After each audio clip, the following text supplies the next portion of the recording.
వందనములు సమర్పిస్తున్నామండి. మనము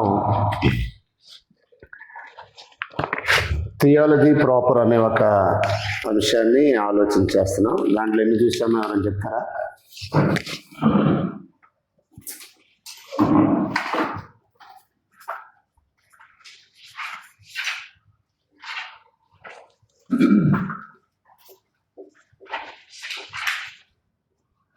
theology proper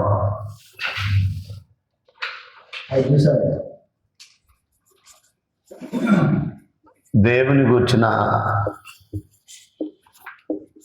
శాస్త్రము, అంటే దేవుని గూర్చిన శాస్త్రం. అది దేవుని గురించి నేర్చుకోవాల్సిన ప్రాథమికమైన అవసరమైనటువంటి విషయాలు. ఇందులో ఆల్రెడీ ఇప్పుడు మనం 5 విషయాలు చేసామా? రైట్. అంటే వాస్తవానికి దేవుడు ఉన్నాడా అనే ఒక ప్రశ్నతో ప్రారంభమైంది. దాంట్లో ఒక 5 విషయాలు. ఇప్పుడు అదంతా కూడా రోమన్ సంఖ్య 1 కింద వస్తుంది. ఇప్పుడు రోమన్ సంఖ్య 2లో 1, 2 అని రాసుకోండి. రోమన్ సంఖ్య 2లో హెడ్డింగ్ ఇలా పెట్టుకోండి. విగ్రహాలలో దేవత్వం ఉన్నదా, లేదంటే విగ్రహాలలో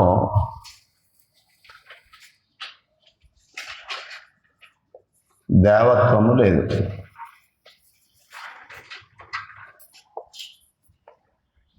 విగ్రహాలలో దేవత్వం లేదు. లోకమందు విగ్రహము ఒట్టిది, విగ్రహంలో ఏమీ లేదు, విగ్రహార్పితంలో కూడా ఏమీ లేదు అనే విషయాన్ని అపోస్తలులు మాట్లాడారు. మనం చదివినటువంటి ఈ భాగంలో కూడా 29వ వచనంలో, కాబట్టి మనము దేవుని సంతానమై ఉండి, 29వ వచనం 17, 29లో ఏథెన్సులో ఉన్నటువంటి ప్రజలు కండిషన్ ఏంటి అనేది మనం చూసాము. ఏంటి వాళ్ళ కండిషన్ అంటే భక్తి, అతిదేవతా భక్తి కలిగి ఉన్నారు. అలాగే వాళ్ళు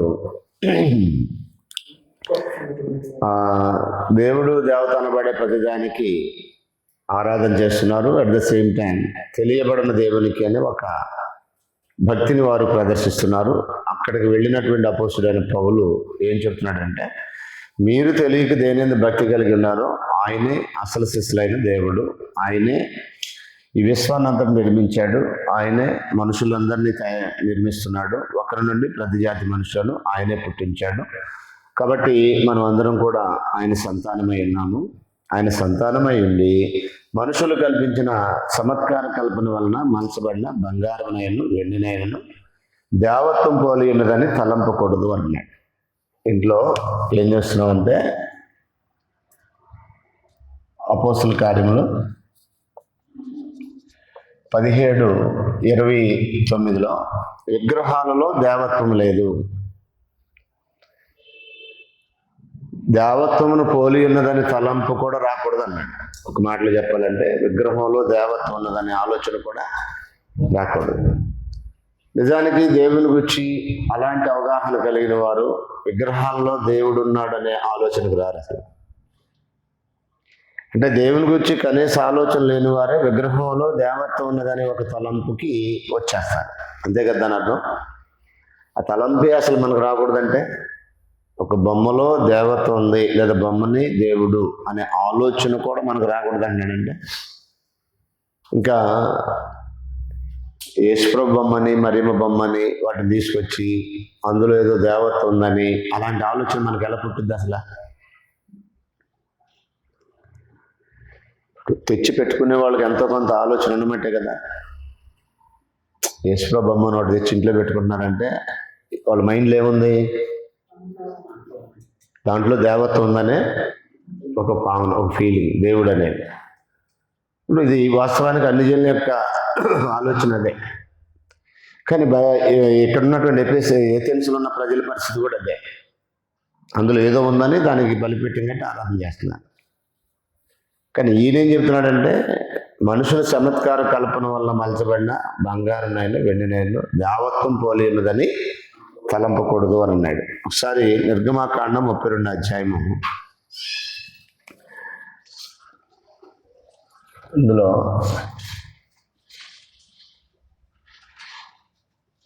విగ్రహాలలో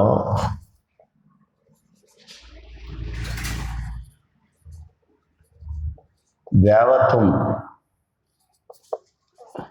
ఉన్నదని తలంచకూడదు.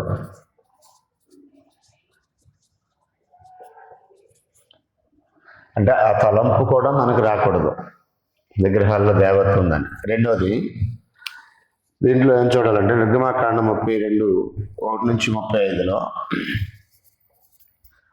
32 అధ్యాయము 1 నుంచి 35 వచనాలు చదివితే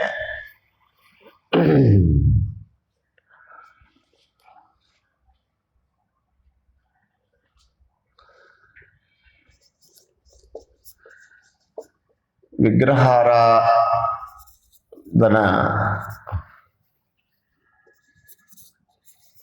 దేవుని ఉగ్రతకు గురి చేస్తుంది. అంటే దేవునికి కోపం తెప్పించే కార్యం అది. మనం అక్కడ నిర్గమాకాండం 32 అధ్యాయంలో చదివినప్పుడు మోషే పైనుంచి కిందకు వచ్చేసరికి కొండ మీద నుంచి వీళ్ళు ఒక దూడం చేసి దానికి పూజ చేయటం అనేది ప్రారంభించాడు. దానికి దేవుని కోపం వచ్చి, నువ్వు అర్జెంటుగా కిందకి వెళ్ళు, వాళ్ళని చంపేద్దామన్నంత కోపం నాకు వచ్చింది అన్నప్పుడు వాస్తవానికి మోషే రిక్వెస్ట్ చేయగా ఆ రోజు వారి మీద దేవుని కోపం వారి మీద నుంచి మళ్లించబడింది. అది అక్కడ మనం నిర్గమాకాండం 32 అధ్యాయంలో చూసే సందర్భం. ఇర్మియా గ్రంథంలో కూడా మనం చూసినట్లయితే 3వ అధ్యాయము 1 నుంచి 14 వచ్చిన ఇర్మియా గ్రంథం 3వ అధ్యాయము 6 నుంచి 14 వచనాలు చదువుతాం. 6 నుంచి 14 వచనాలు చదివితే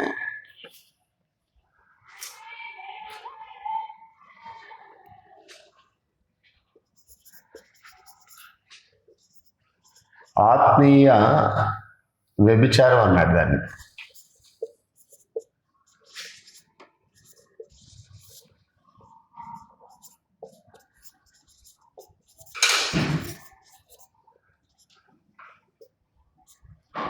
విగ్రహారాధన ఏమన్నాడంటే ఆత్మీయ వ్యభిచారము అని అన్నాడు.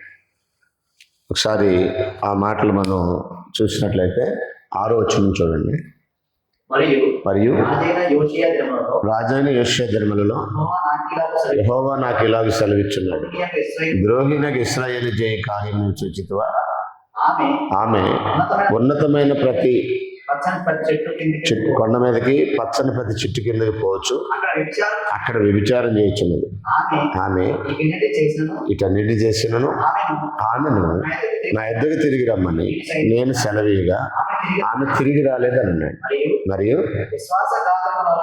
ఆమె విశ్వాసఘాతకురాలుగా ఆమె సహోదరి అయిన యోధా కూడా తాను చూచి ద్రోహిణిగా ఇశ్రాయేలు చేయ కార్యము విచారం చేసిన హేతు చేతనే నేను ఆమెను విడిచిపెట్టి ఆమెను పరిత్యాగ పత్రికగా విశ్వాసఘాతకురాలుగా ఆమె సహోదరిని యోధా తాను చూచి తాను భయపడక వ్యభిచారం చేయించూ వచ్చినంటే కంటిన్యూగా జరిగిందని చెబుతున్నాడు.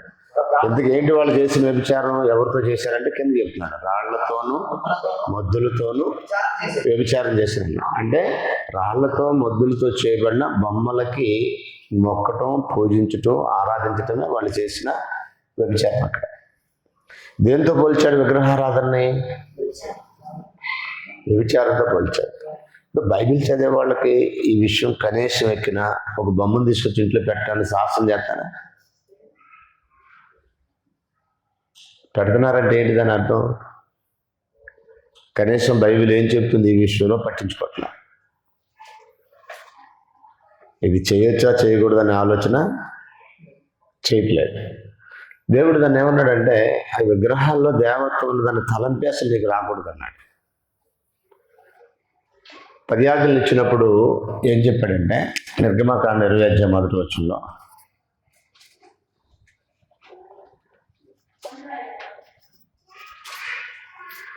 ఇరవై అధ్యాయం 1, 2 వచ్చిన 1 నుంచి 3 వచనాలు.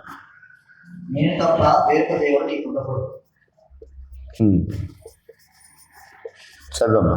విగ్రహమును చేసుకొనకూడదు, విగ్రహమైనను నీవు చేసుకోకూడదు. విగ్రహం అసలు చేసుకోకూడదు అన్నాడు ముందు. పూజించటం, మొక్కటం ఇవన్నీ తర్వాత. అసలు ఫస్ట్ ఆఫ్ ఆల్ ఆయన కమాండ్ ఏంటంటే విగ్రహాన్ని అసలు చేసుకోకూడదు, ఏ రూపాన్ని నువ్వు చేసుకోకూడదు అన్నాడు. దేవుడు అంత క్లియర్గా చెప్పాక కూడా ఇశ్రాయేలీలు కాలక్రమంలో ఏం చేశారంటే ఒక దూడను పూజించి పాపం చేశారు. ఒకసారి రాజుల మొదటి గ్రంథంలో 12వ అధ్యాయము 26 నుంచి 30 వరకు చదివితే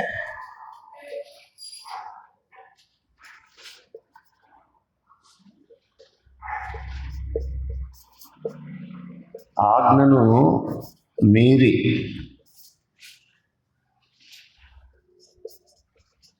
పాపం చేసిన ఇశ్రాయేలీలు, ఒకసారి చదువుదాం అంటే 26 నుంచి. ఈ జనులు యెరూషలేమునందున్న యెహోవా మందిరమందు ఈ జనులు యెరూషలేమందున్న యెహోవా మందిరమందు బలులు అర్పించుటకు ఎక్కిపోచుండి నెడల ఈ జనుల హృదయము యోధారాజైన రెహబామును తన యజమాని తట్టు తిరిగి అప్పుడు వారిని చంపి యోధారాజైన రెహబాము వద్దకు మరలా చేరుదురు. రాజ్యం మరలా దావీదు సంతతి వారి దగును అని యెరోబాము తనలో తాను తలంచి ఆలోచన చేసి అక్కడ చూడండి 2 బంగారు దూడలు చేయించి జనులను పిలిచి యెరూషలేముకు పోవటం మీకు బహు కష్టము, ఇశ్రాయేలు వాళ్ళరా ఐగుప్తు దేశం నుండి మిమ్మల్ని రప్పించిన మీ దేవుడు ఇవే అని చెప్పి ఒకటి దానులను ఒకటి బేతేలను పెట్టాడు. దాని వరకు ఇంటిలో ఒక దానిని జనులు పూజించడం వలన రాజు చేసిన కార్యము పాపములకు కారణమైన అన్నాడు. అంటే ఇది పాపం అనే సంగతి తెలిసి ఎలా చేస్తారు చెప్పండి. అసలు ఒక రూపాన్ని చేసుకో, అసలు దేవత్వం ఉన్నదనే ఆలోచన నీ మైండ్లోకి రాకూడదు. విగ్రహారాధన దేవుని కోపం తెప్పించే చర్య, దేవుని ఉగ్రత గురి చేస్తుంది. అది ఒక రకంగా ఆత్మీయ వ్యభిచారం అన్నాడు. విగ్రహాన్ని అసలు చేసుకోనే కూడదు అనేది 10 ఆజ్ఞల్లో ఒక ఆజ్ఞ. ఇంత చెప్పాక కూడా ఒక బొమ్మను చేసి ఒక రాజు ఇది మీ దేవుడు మిమ్మల్ని ఇదే ఐగుప్తులను తీసుకొచ్చింది అని అనగానే దాన్ని నమ్మటమే కాకుండా దాన్ని పూజలు చేశారు, పాపం చేశారు. ఇప్పుడు మనకి ఈ విషయమైన కనీసం అర్థమైతే విగ్రహాన్ని దైవత్వం ఉన్నదనే ఆలోచనకు వస్తాం. అసలు ఒక బొమ్మని దేవుడు అనే భావనలోనికి రావటం జరుగుద్దా? ఎందుకు మరి ప్రపంచం అంతటా ఆఖరికి బైబిల్ చదివేవాళ్ళు కూడా రీసెంట్గా జరిగినటువంటి ఈ క్రిస్మస్, న్యూ ఇయర్ అడవుల్లో ఈ విగ్రహారాధన మరింత ఎక్కువగా చేస్తారు. చిన్న చిన్న పందులు వేసి అక్కడ కొంత బొమ్మలు పెట్టి ఇవన్నీ చేస్తున్నారు. అసలు కనీసం బైబిల్లో దేవుడు ఏం చెప్పాడు అనేది పట్టించుకుంటున్నారా మనుషులు? పట్టించుకుంటే అలాంటి పనులు చేస్తారు. అసలు అలా చేయటానికి సాహసం చేస్తున్నారంటే దాని అర్థం ఏంటంటే బైబిల్ పట్టించుకోవట్లేదు. దేవుడు ఏం చెప్పాడో మాకు అవసరం లేదు, మాకు ఏది నచ్చిందో మేము అది చేసుకుంటూ వెళ్ళిపోతాం. భక్తి పేరట దేవుడు చెప్పింది పక్కన పెట్టేసి వీళ్ళకి నచ్చింది చేసుకుంటూ వెళ్ళిపోవటం అనేది అలవాటైపోయింది లోకానికి. ఇప్పుడు మనం కూడా అలాగే ఉన్నామా? అలా ఉండటం వల్ల భక్తికి ఏమైనా ప్రయోజనం ఉంటుందా? ఇప్పుడు ఇశ్రాయేలీలు నా ప్రజలే కదా చేసుకున్నారు బొమ్మని అనుకున్నాడా? దాన్ని పాపం అన్నాడు, దాన్ని వ్యభిచారం అన్నాడు. దాన్ని అసలు ఆ తలంటే అసలు మీకు రాకూడదని చెప్తున్నాడు. ఎందుకు అని మనం ఆలోచన చేసినట్లయితే కొరింథీ రాసినటువంటి మొదటి పత్రిక 8వ అధ్యాయము 4వ వచనం ఒకసారి చూడండి.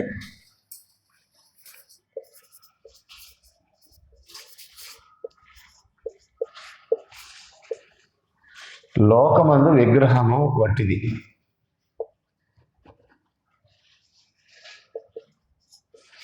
విగ్రహాన్ని గురించి ఏమంటున్నాడంటే వట్టిది. కాబట్టి విగ్రహమునకు బలిగా అర్పించిన వాటిని తిన్న విషయం లోకమందు విగ్రహం వట్టిదనియు ఒక్కడే దేవుడు తప్ప వేరొక దేవుడు లేడని తిరుగుతుంది. దేవకనబడే వారు ప్రభుత్వపడే వారు అనేవి ఉన్నారు. రైట్, ఒక్క నిమిషం.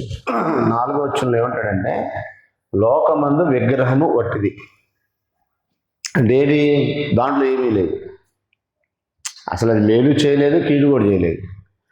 ఇంకా చెప్పాలంటే దాన్ని చేయటం వల్ల దేవుని ఉగ్రతకు గురవుతారు మనిషి. ఆ బొమ్మ ఏం చేయదు, ఆ బొమ్మ మనకు నష్టం చేయదు, ఆ బొమ్మ మనకు మేలు చేయదు. ఒక నష్టవేదం చేస్తే దానికి చేసే ఖర్చులు వేస్ట్. దాన్ని బొమ్మను చేయటానికి, దాని రంగులు వేయటానికి, తర్వాత దాన్ని చేసే ఉత్సవాలకు అయ్యే ఖర్చులు ఏవైతే ఉన్నాయో అవి వేస్ట్. అంతే తప్ప ఆ బొమ్మ ద్వారా మనకు వచ్చే నష్టం కానీ, ఆ బొమ్మ మనకు చేసే కీడు కానీ, మేలు కానీ ఏమీ ఉండదు. వట్టిది అంటే అర్థం ఏంటి? ఒక ఎగ్జాంపుల్ మనం చూసినట్లయితే 115 కీర్తన 4వ వచనం.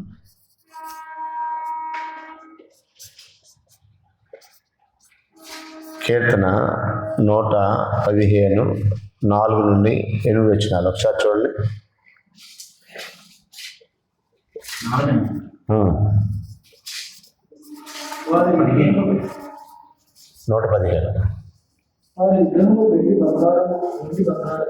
అన్ని మనుషుల చేతి పనులు, వాటికి నోరు నీరు పలకవు, కనులు నీరు చూడవు, చెవులు నీరు వెళ్ళవు, ఒక్క నీరు వాసన చూడవు, చేతులు నీరు ముట్టుకొనవు, పాదములు నీరు నడవవు.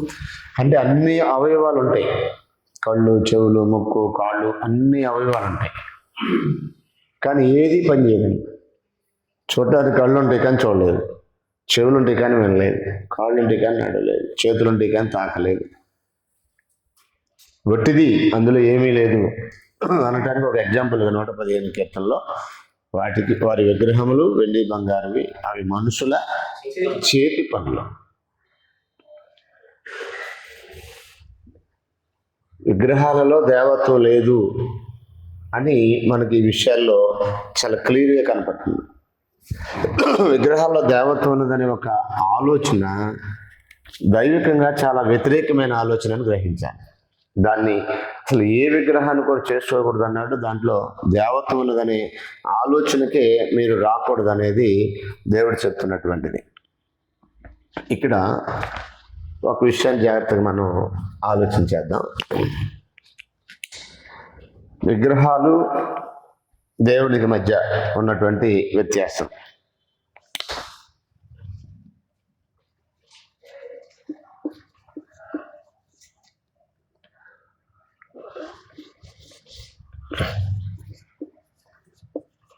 దేవుడు విగ్రహాలని ఇలా రాసుకోండి. వీటి మధ్య ఉన్నటువంటి వ్యత్యాసాన్ని మనం జాగ్రత్తగా ఆలోచన చేసినట్లయితే, దేవుడు నిత్యుడు.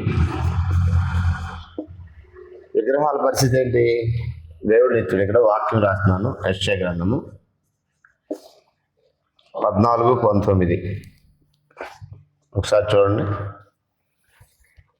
యెషయా గ్రంథము 14:19.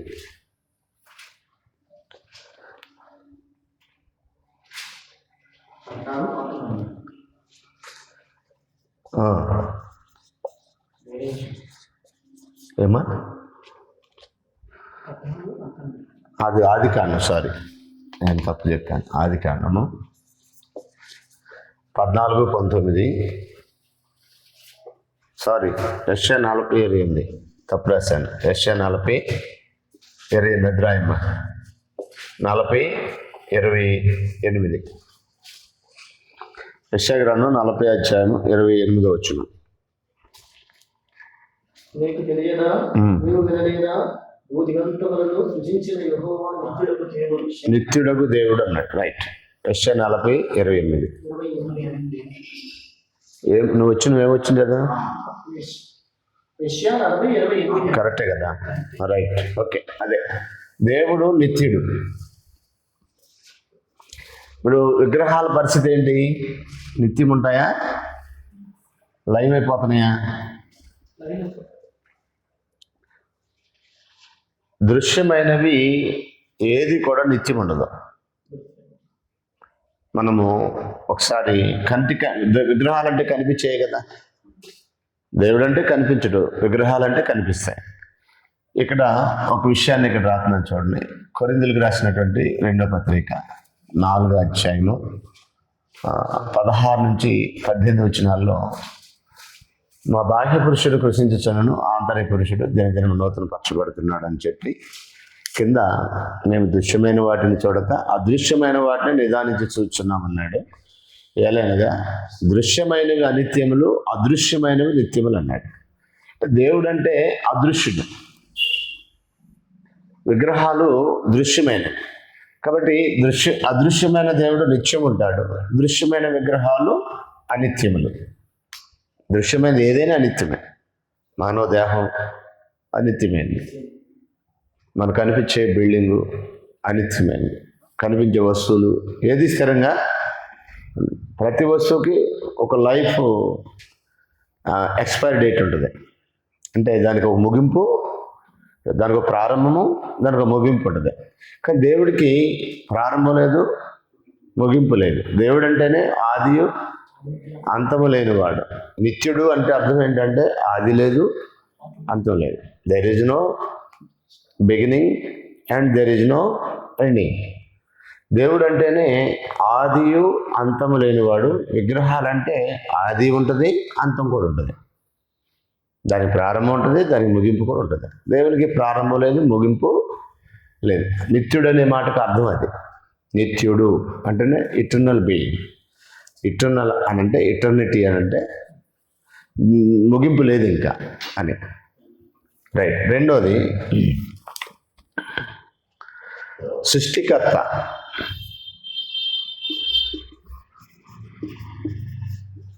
దేవుడు అంటే సృష్టికర్త. ఒకసారి ఆదికాండము 14:19 చూడండి. 14:19, 2వ దినవృత్తాంతాలు 2:12. అప్పుడు అతడు అబ్రహాము ఆశీర్వదించి ఆకాశమును భూమికి సృష్టికర్తయును సర్వోన్నతుడైన దేవుని వలన అబ్రహాము ఆశీర్వదించబడినాక అని. విగ్రహాల పరిస్థితి ఏంటి? నరుల చేత సృజించబడినవి. ఆకాశములకు దేవునికి సృష్టికర్తకు దేవుడు అని అన్నాడు. అంటే ఈ దేవుడు అంటే ఎవరు? సృష్టికర్త. విగ్రహాలు మరి ఏంటి పరిస్థితి? దినవృత్తాంతాలు 2వ గ్రంథం 2:12 కూడా ఏమంటాడు ఒకసారి ఆ మాట కూడా చూడండి. దినవృత్తాంతాలు 2వ గ్రంథం 2:12 దేవుడైతే సృష్టికర్త, మరి విగ్రహాల పరిస్థితి ఏంటి? 9 చదివాం కదా మనం కీర్తన గ్రంథంలో 115 4 నుంచి మనం చదివినప్పుడు అవి మనుషుల చేతి పనులు. ఇంకా పౌలు గారు డైరెక్ట్గా చేతులతో చేయబడినవి దేవతలు కావని చెప్పేసినట్టుగా మాట్లాడతారు. సరే వదిలేస్తే ఇక్కడ ఏమంటున్నాడంటే యెహోవా తన కొరకు మందిరము నీ రాజ్యకర్త కొరకు కొరకు కట్టించుటకు తగిన జ్ఞానము తెలివి గల బుద్ధిమంతులైన కుమారుని రాజైన దావీదుకు దయచేసిన భూమి ఆకాశములకు సృష్టికర్తయు ఇశ్రాయేలు దేవుడైన యెహోవా. దినవృత్తాంతాలు 2వ గ్రంథం 2వ అధ్యాయం 12వ వచనంలో ఉన్న మాటను చదువుతున్నాడు. భూమి ఆకాశములకు సృష్టికర్త అయిన యెహోవా అని అన్నాడు. దేవుడు అంటే భూమిని ఆకాశాలను సృజించినవాడు. మన ఆదికాండం 1:1 చదివినప్పుడు కూడా ఆది యందు దేవుడు భూమిని ఆకాశములను సృజించను అన్నాడు. దేవుడు అంటేనే సృష్టికర్త. మరి విగ్రహాలు ఏంటి? విగ్రహాల పరిస్థితి ఏంటి? నరుల చేత సృష్టించబడినవి, మనిషి చేసింది. అది లోకంలో ఉన్న బొమ్మ ఏదైనా కానీ మనిషి చేసిందే. కాకపోతే మనుషులు ఎక్కువగా దాని దగ్గరికి వెళ్ళటం వల్ల దానికి విలువ వచ్చింది. అంతేగాని అదేదో శక్తి కలిగిందని లోకమందు ఏ బొమ్మకి ఏమీ లేదు. లోకమందు విగ్రహము వట్టిదని చూసాం కదా, అందులో ఏమీ లేదు. మేలు చేయలేదు, కీడు చేయలేదు. దానివల్ల మనుషులకు లాభం కానీ నష్టం కానీ ఏమీ లేదు. అది దానివల్ల లేదు. దాన్ని నమ్మి వీళ్ళు చేసే వ్యర్థమైన ఖర్చుల వల్ల ఏమైనా నష్టం ఉంటుందేమో కానీ దాని కొరకు ఏదో చేస్తున్నామని వాస్తవానికి అది లాభం చేకూర్చలేదు, నష్టం చేయలేదు, మేలు చేయలేదు, కీడు కూడా చేయలేదు. ఇప్పుడు గుణదల కొండ దగ్గరికి వస్తాను, అది మేలు చేసిద్దా? నష్టం చేసిద్దా? మేలు చేయలేదు, నష్టం చేయలేదు. కానీ దాని దగ్గరికి వెళ్ళేవాడు ఖర్చు పెట్టే ఖర్చులు ఉంటే చూడు, అది వేస్ట్. దాని దగ్గర కాళ్ళకి బొబ్బలు బొక్కేదాకా నడుచుకుంటూ వస్తున్నారు. ఆ బొమ్మ దగ్గరికి వెళ్ళేవాడు కాళ్ళకి బొబ్బలు బొక్కి కర్రలు తీసుకొని కుంటుకుంటా నడవలేక నడుచుకుంటూ వస్తున్నారు. ఒక హిందువులు ఎలాగైతే చేస్తారో అలాగే గుణదల దగ్గర కూడా కొండకు కూడా నడుచుకుంటూ అలాగ వస్తున్నారు. అంటే ఆరోగ్యం పాడైపోవటం, ఆర్థికంగా స్థితికి పోవటం, దాన్ని నమ్మి అదేదో చేస్తుంది అనుకుంటే నీ దగ్గర ఉన్న కొంత వేస్ట్గా ఖర్చు అవటం ఇది జరుగుద్దేమో. కానీ వాస్తవానికి ఆ గుండెలో ఉన్న బొమ్మ మేలు చేయలేదు, కీడు కూడా చేయలేదు. దానికి ఆ శక్తి లేదు అసలు. దాంట్లో ఏమీ లేదు. లోకమందు విగ్రహము ఒట్టిదని క్లియర్ చెప్పేశారు అపోస్తలులు. అవి మనుషుల చేతి పనులు అని అన్నాడు అక్కడ. మనుషుల చేతి పనులు అవి. మనుషులు తయారు చేసినవి కాదు, మనుషులే తయారు చేశారు వాటిని. దేవుడు అంటే మరేంటి? మనుషులు సృష్టించిన వాడు దేవుడు. మనిషి సృష్టించిన వాడు దేవుడు కాదు, మనుషులను సృష్టించిన వాడు దేవుడు. తర్వాత విగ్రహాలకి దేవుడికి మధ్య ఉన్నటువంటి తేడాను మరొకసారి మనం చూసినట్లయితే, సర్వశక్తిమంతుడు.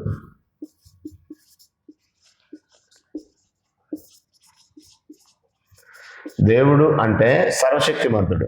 ఒకసారి ఆదికాండము 17వ అధ్యాయము 1వ వచనం మనం చదివితే చాలా వచనాలు ఉన్నాయి. అందులో ఒకటి, విగ్రహాల పరిస్థితి ఏంటంటే ఏ శక్తి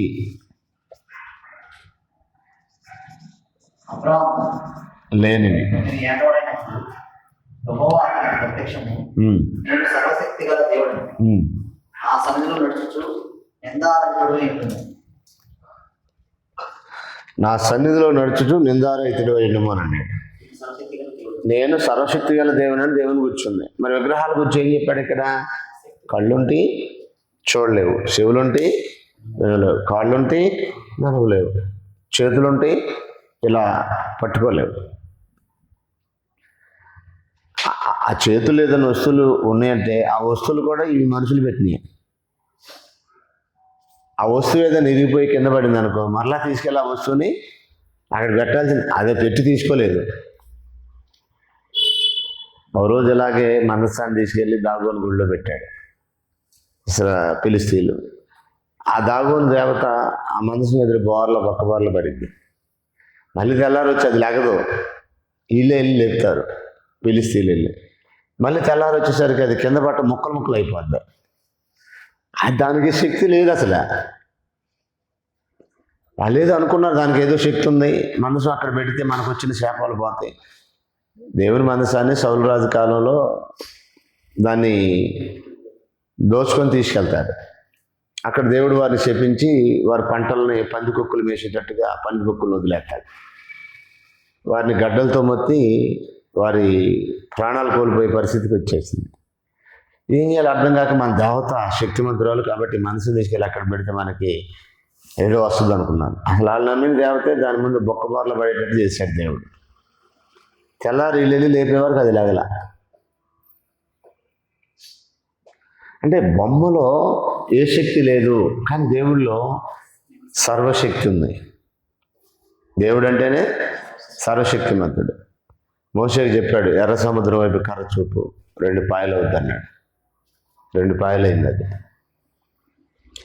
యెహోషువ ప్రార్థన చేయగానే సూర్యుడు ఆగిపోమన్నాడు. సూర్యుడు ఆగిపోయాడు, చంద్రుడు ఆగిపోయాడు. ఏలే ప్రార్థన చేయగానే 3.5 సంవత్సరాల వర్షం కురమంటే కురిసింది, ఆగిపోమంటే ఆగిపోయింది.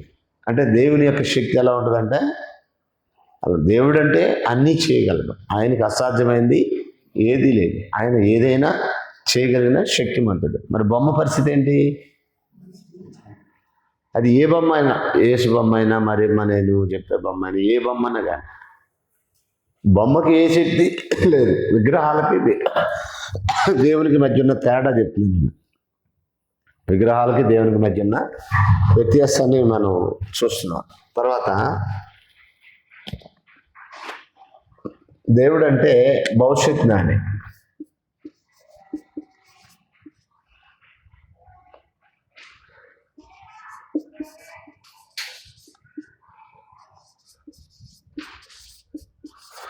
దేవుడు అంటే భవిష్యత్ జ్ఞాని. అపోస్తల కార్యములు 2:23. రెండో అధ్యాయము 23వ వచనంలో దేవుడు అంటే భవిష్యత్ జ్ఞాని.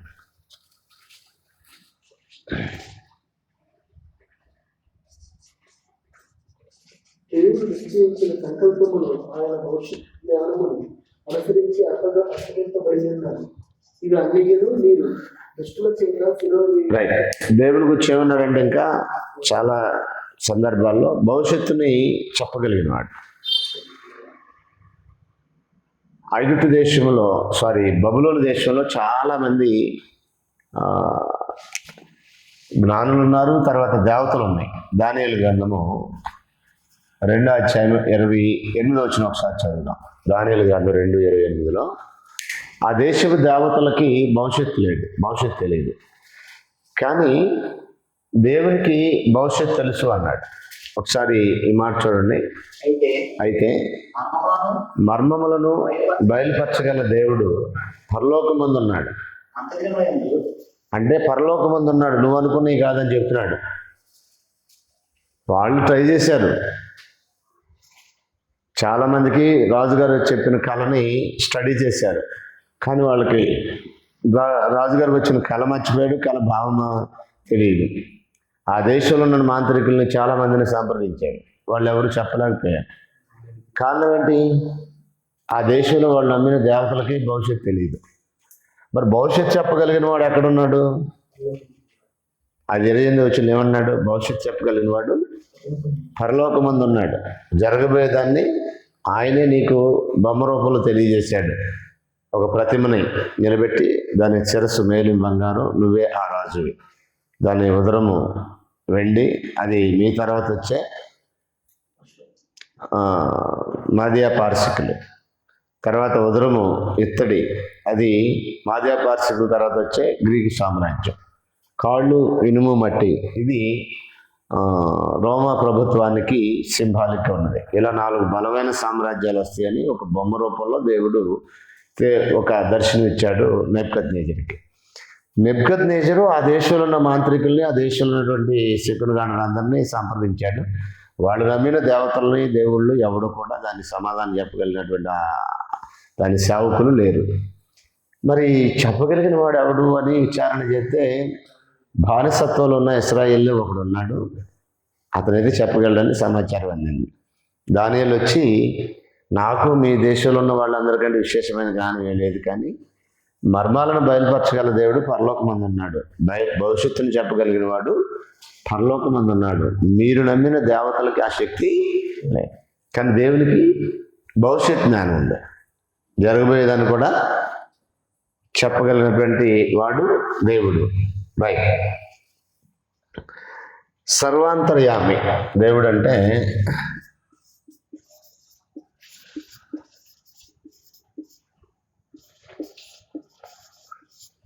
సర్వాంతర్యామి అంటే అన్ని చోట్ల ఉంటాడని అర్థం. చోట్ల ఉండగలడు.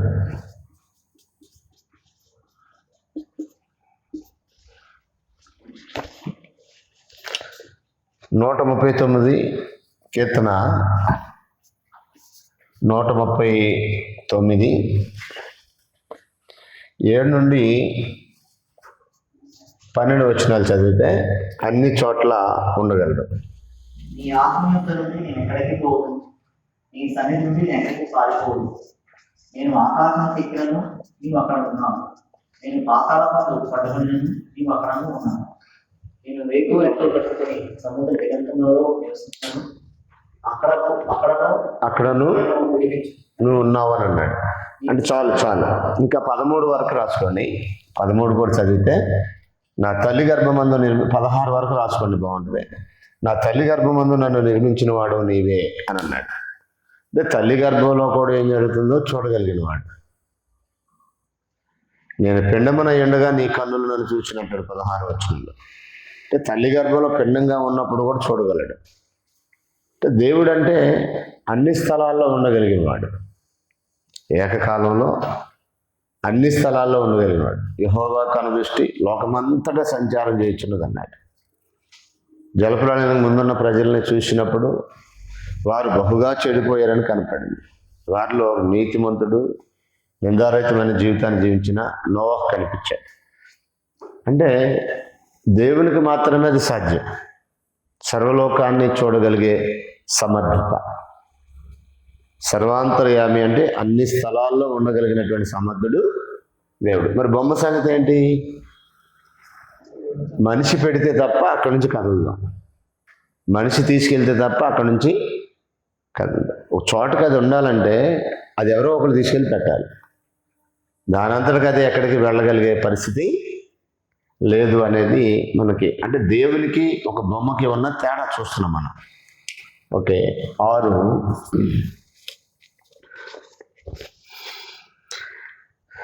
దేవుడు అంటే జీవం కలిగిన వాడు.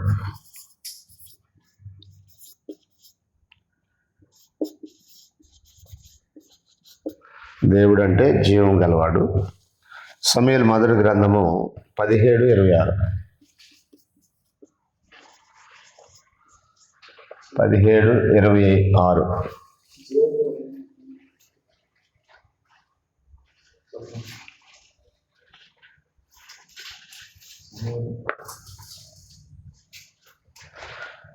విగ్రహాల పరిస్థితి ఏంటంటే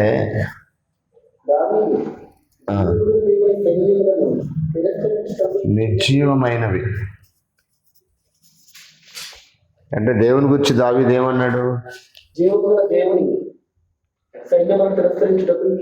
జీవము గల దేవుని సైన్యములను తిరస్కరించుటకు ఈ సున్నతులైన ఫిలిష్తీయుడు ఏపాటి వాడు అని అన్నాడు, ఎంతటి వాడు అన్నాడు. ఒకసారి చూడండి, దేవుని గురించి దావీదు యొక్క స్టేట్మెంట్లు ఏం కనపడుతుందంటే దేవుడు జీవం గలవాడు.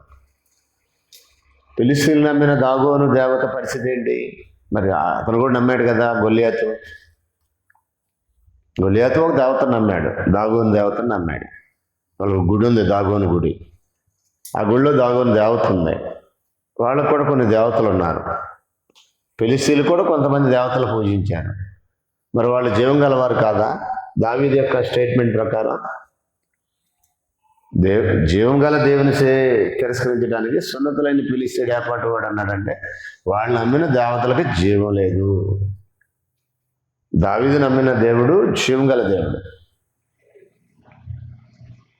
హెబ్రీయులకు రాసిన పత్రికలో కూడా జీవం గల దేవుని సేవించుటకు నీ మనస్సాక్షిని ఎంతో ఎక్కువగా శుద్ధి చేయుచున్నదని అన్నాడు. క్రీస్తు యొక్క రక్తం. దేవుడు జీవం కలిగిన వాడు, జీవము అనుగ్రహించేవాడు, జీవాధారుడు అని రాయబడి. యేసు ప్రభునేమో జీవాధిపతి అన్నాడు. కాబట్టి విగ్రహాల పరిస్థితి ఏంటి? నిర్జీవమైనవి. వాటిలో ఏ జీవము లేదు. వాటి కళ్ళారు చేస్తుందంటే వీళ్ళేదో రాశారు దానికి. నిజానికి కళ్ళు ఉంటాయి, దాంట్లో ఏ స్పర్శ ఉండదు. ఈ మధ్య నాగపట్నంలో మేరీమాత కళ్ళల్లో నుంచి నీళ్లు వస్తున్నాయి అన్నట్టుగా ఒక వదంతులు వచ్చాయి. సైంటిఫిక్గా అది ఎలా ప్రూవ్ అయిందంటే అదొక కెమికల్తో తయారు చేయబడిన విగ్రహము. దాని ఎక్స్పైర్ డేట్ అయిపోయినప్పుడు అది కారినటువంటి ద్రవం అని తేలింది. అది బొమ్మ కన్నీళ్ళు ఎక్కడి నుంచి వస్తాయి చెప్పండి? బొమ్మ కళ్ళు ఉంటాయి కానీ కళ్ళల్లోంచి నీళ్ళు వస్తాయా? ఎందుకంటే అది అన్ని అవయవాలు ఉంటాయి దానికి. కళ్ళు ఉంటాయి, చూడలేదు. చెవులు ఉంటాయి, వెళ్ళలేదు. ముక్కు ఉంటుంది కానీ వాసన చూడలేదు. అదేంటి? మనిషి ఆకారం బట్టి దేవుడు కూడా ఎలాగుంటాడని ఒక ఆర్టిస్ట్ గీసినటువంటి, ఒక ఆర్టిస్ట్ తయారు చేసినటువంటి, ఒక శిల్పకారుడు చెక్కినటువంటి ఒక శిల్పం. అది శిల్పానికి అవయవాలు కనిపిస్తాయి కానీ ఏ అవయవం కూడా దాని పరిమాణ చొప్పున పనిచేయదు. చెప్పాలంటే దానికంటే మనిషి శక్తిమంతుడు. మనిషి చూడగలడు, మనిషి నడవగలడు, మనిషి మాట్లాడగలడు, మనిషి ఎంతో కొంత ఏదో ఒకటి చేయగలడు. కానీ ఆ బొమ్మ దానికి అది కూడా ఏమి చేసుకోలేదు, అది ఇతరులకు కూడా ఏం చేయలేదు.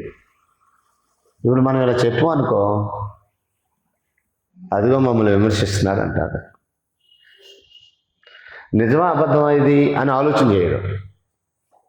నెడమానూరులో ఒక ఇంట్లో నేను ఈ విషయం చెప్పినప్పుడు మరి నిజమే కదండి అని అంది ఒక ఆవిడ, ఒక పెద్ద ఆవిడ. కనీసం అలా కూడా ఆలోచించట్లేదు కొంతమంది. బొమ్మకి అన్ని అవయవాలు ఉంటాయి కానీ ఏది పని చేయదు అన్నప్పుడు నిజమే కదా మరి అని అంది. ఆవిడకి అప్పటికి 60 సంవత్సరాల పైన ఉంటాయి. మరి వయసులకి ఎందుకు అర్థం కావట్లా? అరే నేనే దానికంటే శక్తిమంతుణ్ణి, నేను చేస్తే తప్ప అదేమీ చేసుకోలేకపోతుంది, అది నాకే సహాయం చేస్తుంది అని ఆలోచన చేయలేకపోతున్నారు. ఇప్పుడు చదువులేని అనాగరికులు కాదు, అడవుల్లో పుట్టి పెరిగిన వాళ్ళే కాదు, పట్టణాలు పెద్ద పెద్ద చదువులు చదివిన వాళ్ళు కూడా, సీఎంలు, డిప్యూటీ సీఎంలు కూడా, పిఎంలు, రాష్ట్రపతులతో సహా ఏమీ చేయలేని ఒక బొమ్మ దగ్గరికి వెళ్ళి దానికి అన్ని గౌరవ మర్యాదలు ఆపాదించడం అనేది నిజానికి మన దేశంలో కాదు, ప్రపంచంలో చాలా దేశాల్లో ఈ సమస్య ఉంది. అందాకెందుకు అసలు దేవుని దగ్గర నుంచి డైరెక్ట్ ఆజ్ఞ, 10 ఆజ్ఞల్లో మొదటి 2 ఆజ్ఞలు ఏంటి? నేను తప్పేరే దేవుడు ఉండకూడదు, ఏ రూపాన్ని చేసుకోకూడదని ఆదేశాలు ఇచ్చినప్పటికీ ఇశ్రాయేలీయులు పలుమార్లు విగ్రహారాధన చేసి వ్యభిచారం చేశారన్నాడు, దేవుని కోపానికి గురయ్యారనే విషయం చూసాం. కాబట్టి ఇది ప్రపంచాన్ని తప్పుడు మార్గం వైపు నడిపించడానికి సాతాను యొక్క కుయుక్తి. ఈవెన్ బైబిల్ చదివే వాళ్ళని కూడా వాడుకుంటున్నాడా? ఈ ట్రాప్లో బైబిల్ చదివే వాళ్ళని కూడా పడేస్తున్నాడా? దేవుని ముసుగులో ఒక ఏమీ చేయలేని విగ్రహం వైపు మనుషులు మళ్ళెత్తున్నాడా? రేపు 9వ తారీఖు చూడండి, 9, 10, 11 ఎంతమంది వస్తారు గుడ్డోళ్ళు? గుండదల ట్రాఫిక్ జామ్ అయిపోద్ది, మనందరూ అటు ఇటు తిరిగిరండి, రావద్దని అంటారు పోలీసులు. అక్కడ పెద్ద పోలీసు బలగాలు. ఆ 3 రోజులు తిరణాల, ఆ తిరణాలకు ముందే ఈ థియేటర్ ఒకటి రెడీ చేస్తున్నారు వాళ్ళు, రాంగోపాల్ థియేటర్ని. అంటే ఆ 3 రోజులు మంచి కలెక్షన్ వస్తుంది వాళ్ళకు కూడా. వచ్చేవాళ్ళు సినిమాలు చూసేవాళ్ళు, వచ్చేవాళ్ళు డ్యాన్స్లు వేసేవాళ్ళు, వచ్చేవాళ్ళు నానా రాత చేసేవాళ్ళు. ఆ కొండ మీద కూడా భయంకరమైన తప్పుడు కార్యక్రమాలు చేయడానికి వచ్చే బ్యాచ్. ఒక్కడు కూడా దేవుడు అంటే భయం ఉన్న వాళ్ళు అక్కడికి వెళ్ళరు అసలు. అర్థమైందా? భయభక్తులు ఉన్న వాళ్ళు ఎవరు అలాంటి స్థలాలకి వెళ్ళరు. అంతా భక్తిహీనుల సమూహం వెళ్ళి చేసేటటువంటి కార్యక్రమాలు. అంటే కనీసం ఆలోచన కూడా చేయరు అనే విషయాన్ని గ్రహించాలి. తర్వాత 7వది, దేవుడు సత్యస్వరూపి.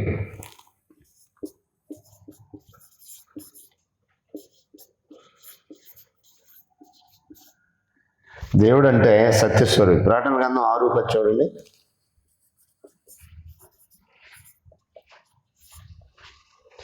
విగ్రహాల పరిస్థితి ఏంటి అని మనం ఆలోచన చేసినట్లయితే,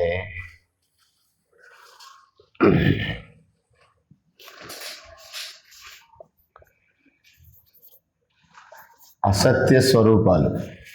వారు నాథ సత్యస్వరూపి పరిశుద్ధుడా, అందాక తీర్పు తీర్చకయు మా రక్తమైన వ్యక్తులు నివాసులకు ప్రతిదండం చేయని ఉండవని. అంటే దేవుడు అంటే ఏంటి? సత్యస్వరూపి. మరి ఆ స్వరూపాలు ఏంటి?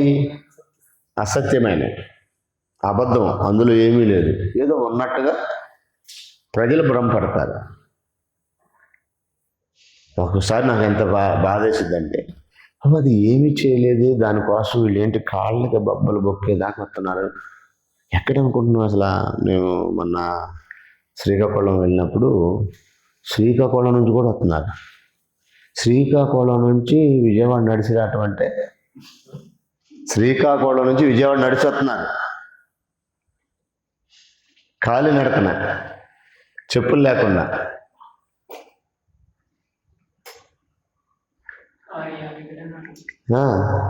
దాదాపు 650 కిలోమీటర్లు నడిచి వస్తున్నారు. దారిపూర్వక హైవే మొత్తం కనపడ్డారు మాకు. ఎంత ప్రయాసపడుతున్నారంటే అసలు ఎంత భక్తి ఉంది, అంత నమ్మితే రావాలది. మనకి దేవుడి గ్రంథంలో ఏం చెప్పాడంటే, విగ్రహము ఒట్టిది, అది ఏమీ చేయదని చెప్పాడు. ఏమీ చేయని దాని కొరకు ఎంత ప్రయాస. అన్నీ చేసే దేవుని గురించి అమ్మో చాలా దూరం ఉంది, అక్కడికి రావాలి ఆరాధనకి, నేను ఆదివారం ఆరాధన చేయటానికి. మనం చదువుతున్నాం, దేవుడి సర్వశక్తిమంతుని నమ్ముతున్నాం, ఆయనకు అసాధ్యమైనది ఏదీ లేదని నమ్ముతున్నాం. కనీసం 5-6 కిలోమీటర్లు రావడానికి దూరం, భారం, ఖర్చు, కష్టం ఇన్ని ఆలోచన చేస్తున్నాం మనం.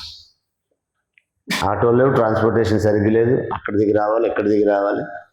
1 కిలోమీటర్ నడితే పొద్దున్న దగ్గర నుంచి ఇక్కడికి 1 కిలోమీటర్, 650 కిలోమీటర్ కాళ్ళకు బొబ్బలు మొక్కేదాకా నడుచుకుంటూ వస్తున్నారు. ఏమి చేయండి దాని దగ్గరికి. 1 కిలోమీటర్ అక్కడ బస్ స్టాప్ దగ్గర దిగి నడవటానికి ఎంత ఇబ్బంది పడుతున్నారండి. ఎన్ని సాకులు చెప్తున్నారు. నేను అందుకని కొంతమందిని ఎందుకు రావట్లేదని అడగటం మానేసి, ఎందుకంటే నేను అడిగి వాళ్ళ చేత అబద్ధాలు చెప్పించాల్సి. వాళ్ళు చెప్పేది అబద్ధం అని చెప్పేది. నేను ఎందుకు అడగలేదని, ఎందుకు మమ్మల్ని అడగలేదని అంటే, మీ చేత అబద్ధాలు చెప్పించడం నాకు ఇష్టం లేదు, అందుకే అడగట్లేదని. వాళ్ళు అబద్ధాలు చెప్తున్నారని నాకు అర్థమైందండి. మళ్ళీ పదే అడగటం వల్ల ఏంటి, మళ్ళీ నేనే అబద్ధాలు ఆడేటం కదా వాళ్ళ చేత. నిజమా కదా? వేమ్మ ఎందుకు రాలేదు అని అన్నాను అనుకో, అబద్ధాలు చెప్తుందని నాకు అర్థం. 2-3 సార్లు అడిగితే అలాగే చెప్పింది. మళ్ళీ ఆ అమ్మాయి చేత అబద్ధాలు ఆడేటాను కాబట్టి ఎందుకు నేను అడిగేది. ఇంకో విషయం తెలుసా, అలా ఎవరి గురించి నేను అనుకున్నాను వాళ్ళతోనే చెప్పే ఈ మాట. మళ్ళీ ఏమన్నా అసలు మమ్మల్ని అసలు పట్టించుకోవట్లేదంటే, ఎందుకు అడగట్లేదంటే, 4 వారాల నుంచి ఒక ఫ్యామిలీ అసలు రావట్లా. నేను అంతకుముందు వెళ్ళి చెప్పాను, మీరు అబద్ధాలు ఆడుతున్నారు నాకు అర్థమైంది, నేను అడిగి మిమ్మల్ని మీ చేత అబద్ధాలు ఆడటం ఎందుకని నేను మిమ్మల్ని అడగట్లేదని చెప్పాను. అంటే 1 కిలోమీటర్ అక్కడ బస్ స్టాప్ దగ్గర నుంచి 1 కిలోమీటర్ నడవటానికి ట్రాన్స్పోర్టేషన్ లేదని అంటున్నారంటే, అసలు వాళ్ళు ఎంత నమ్మితే ఒక బొమ్మని అంత ప్రయాసపడి కాళ్ళకి బొబ్బలు బొక్కేదా పోతారు చెప్పండి. ఎంత పోలీస్ యంత్రాంగం తెలుసా. ఆ వారం 10 రోజులు విజయవాడ సిటీ మొత్తం, బిఆర్టీసీ రోడ్డు మొత్తం, దానికి సంబంధించినటువంటి వెహికల్స్కి కేటాయించి పోలీసు బలగాలు. ఎంత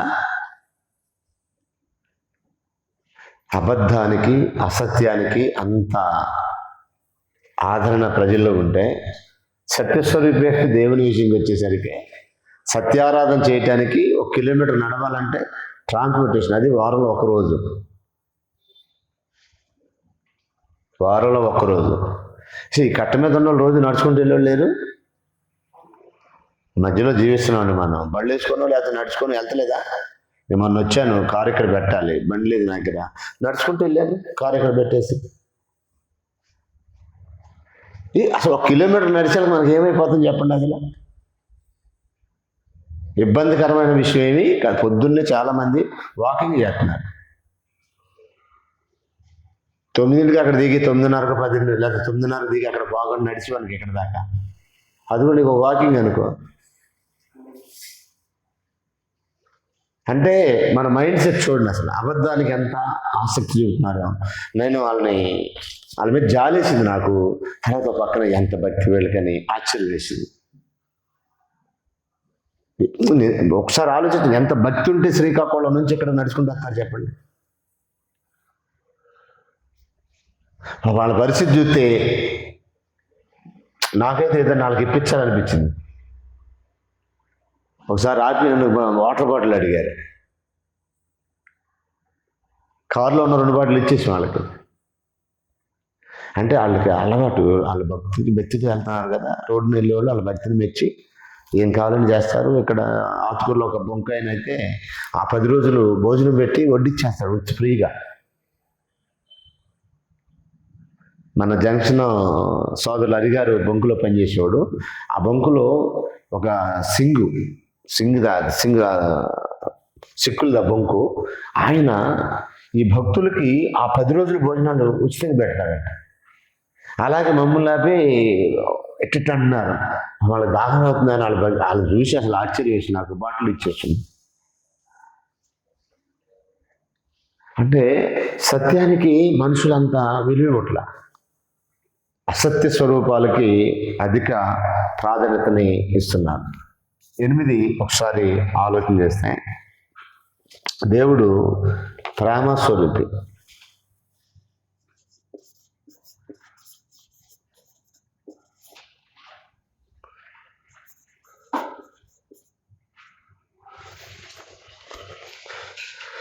యోహాను మొదటి పత్రిక 4:8. యోహాను మొదటి పత్రిక 4:8. దేవుడు ప్రేమ స్వరూపి, ప్రేమ లేని వాడు దేవుడు ఎన్నడు.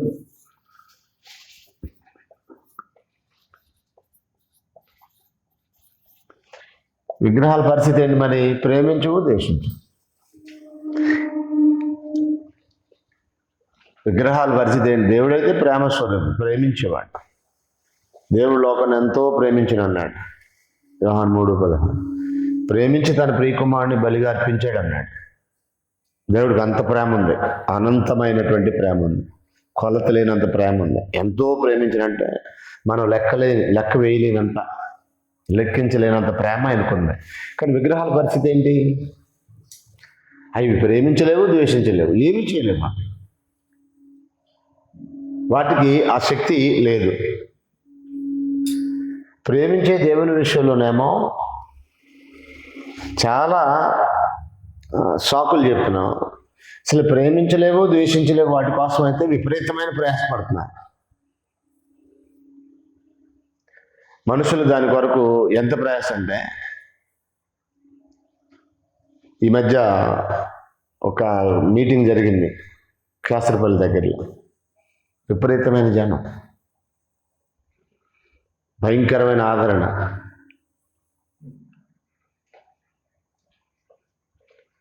దానికి ఎంత సపోర్ట్గా ఉంటున్నారంటే మనుషులు, దానివల్ల మేలు జరగదు, కీడు జరగదు, ఎవరికి ఉపయోగము లేదు. అయినా సరే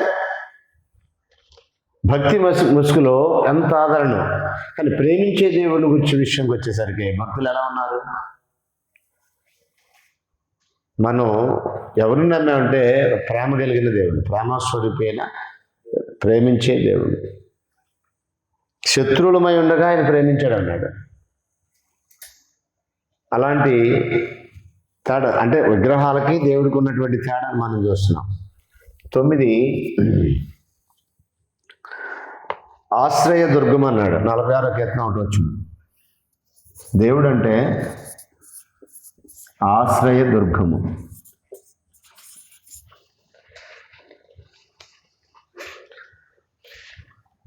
కీర్తన 46:1. దేవుడు మనకు ఆశ్రయము దుర్గమై ఉన్నాడు. ఆపత్కాలంలో ఆయన నమ్ముకున్నదైన సహాయం. అంటే విగ్రహాలు నిరాశ్రయులు, అంటే వాటిలో ఏ ఆశ్రయము లేదు. అంటే ఆశ్రయం కల్పించగలిగినటువంటి ఆశ్రయ దుర్గము దేవుడైతే విగ్రహాల్లో ఏ విధమైనటువంటి ఆశ్రయం లేదు, నిరాశ్రయమైనవి అని అన్నాడు. 10 దేవుడు ఆత్మస్వరూపి అని అన్నాడు. ఇది లాస్ట్గా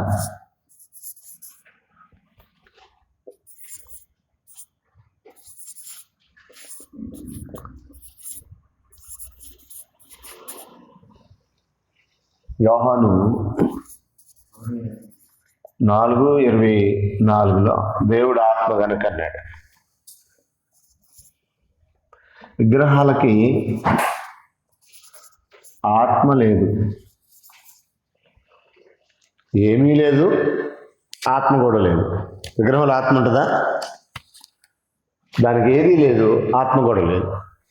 ఈ 10 పాయింట్లు మనం జాగ్రత్తగా గమనించినట్లయితే విగ్రహాలకి దేవుడికి మధ్య ఉన్న తేడా ఇది.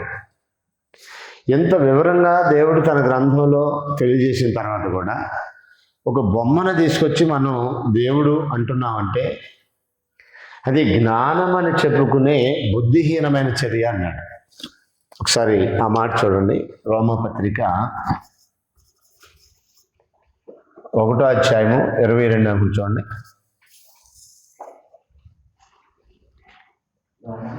1:22 చూడండి ఒకసారి.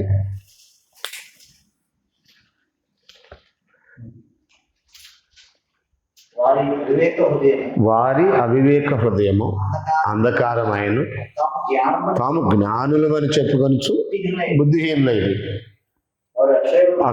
వారు అక్షయుడగు దేవుని మహిమను క్షేమగు మనుషుల యొక్కయు పక్షుల యొక్కయు చతుష్పాద జంతువుల యొక్కయు మృగుల యొక్కయు ప్రతిమా స్వరూపములుగా మార్చరి అని అన్నాడు.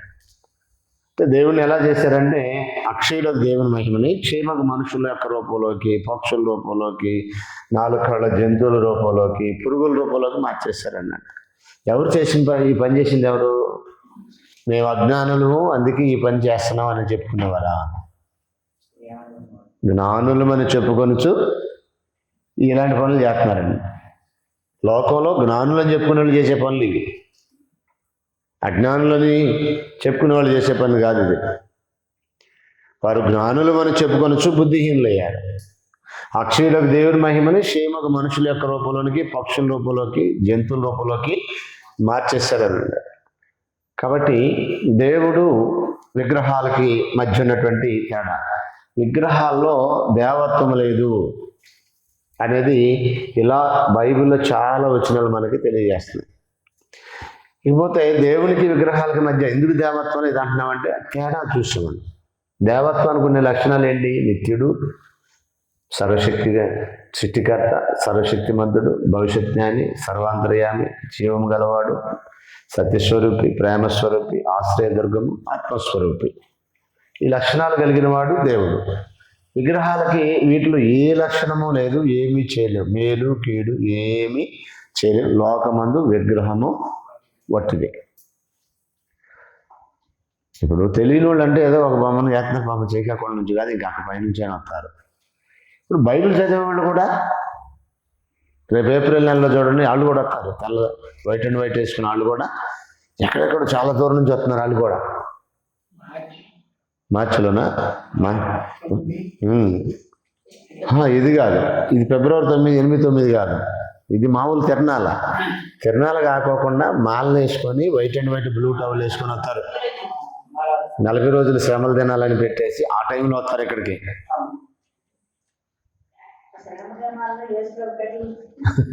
అంటే ఏం చేస్తున్నారు వీళ్ళని అంటే కనీసం బైబిల్ చదవట్లా. ఇంకో విషయం తెలిసా, గొండల కొండ ఎక్కడ మీరు ఎక్కడ కూడా ముడుపులు కడుతున్నారు చెట్లకి. ఆ కొండ మీద ఉన్న చెట్లకి ముడుపులు కడుతున్నారు ఎక్కడ కూడా. అంటే బైబిల్ ఏం చదువుతున్నారో అర్థం కాదు. అదో భయంకరమైన పాపం అని దేవుడు చెప్పినా కానీ అలాగే కొనసాగుతున్నారు. కాబట్టి థియాలజీ ప్రాపర్ అనే ఈ దేవుని గురించిన శాస్త్రంలో కనీసం అవగాహన ఉన్న వాళ్ళు ఎవరు కూడా ఒక బొమ్మను దేవుడు అని అనలేరు. ఈరోజు మనం ఏం నేర్చుకున్నాం? విగ్రహాలలో దేవత్వం లేదు. ఎందుకు లేదంటే విగ్రహాలకి దేవుడికి మధ్య ఉన్న తేడా ఏంటనేది చూసాం. కాబట్టి ఎవరైనా అలాంటి పరిస్థితులు ఉంటే మనం ఏం చేయాలంటే ఆ పరిస్థితుల నుండి వాళ్ళని ఎలా బయటకు తీసుకురావాలని ప్రయత్నం చేయాలి. అంతేగాని మనమే ఒకదాన్ని ప్రోత్సహించి ఒక బొమ్మని దేవుడు అనే పరిస్థితికి ఎప్పుడు కూడా రాకూడదు. ప్రార్థన చేసుకుందాం.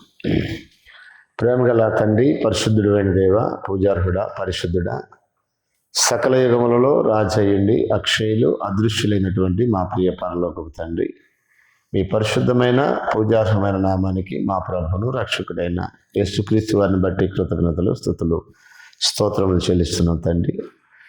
మీరు అక్షయులని, అదృశ్యులని, సర్వశక్తిమంతులని, సర్వాంతర్యామని, నిత్యులని, మీకు విగ్రహాలకి చాలా వ్యత్యాసం ఉందని మాకు నేర్పించారు తండ్రి. మిమ్మల్ని గూర్చిన శాస్త్రాన్ని మేము పఠిస్తూ ఉండగా కావలసిన జ్ఞానాన్ని, వివేకాన్ని మాకు అందరికీ మీరు దయచేయండి. మీ కృపలో మమ్మల్ని వర్ధిల్ల చేయండి. ఆత్మీయంగా మేము ఎదిగి మమ్మల్ని కాపాడుకుంటూ అనేకుల్ని మీ వైపు తిప్పే మీ పిల్లలుగా వర్ధిల్లటానికి సహాయం దయచేయమని ఈ తరగతి ద్వారా ఎందరైతే నా తండ్రి మీ మాటలు నేర్చుకున్నారో ఈ కుటుంబాలన్నిటి కొరకు ప్రార్థిస్తున్నాం. వారందరూ మీకును మీ కుమారుడైన క్రీస్తుకిని పరిపూర్ణ విధేయత కనపరిచి నిత్యత్వంలో మీతో ఉండటానికి, నిత్యదేవుడు అని మిమ్మల్ని కలుసుకొని మీతో నిత్యత్వాన్ని అనుభవించడానికి మీ సహాయాన్ని దయచేయమని, వెళుతున్న మాకును విడిచెల్చిన మీ పిల్లలందరికీ మీరే తోడైనమని క్రీస్తు పేరటి మానవులు అడిగి వేడుకొంచున్నాం తండ్రి. ఆమేన్. అందరికి కూడా వందనాలండి.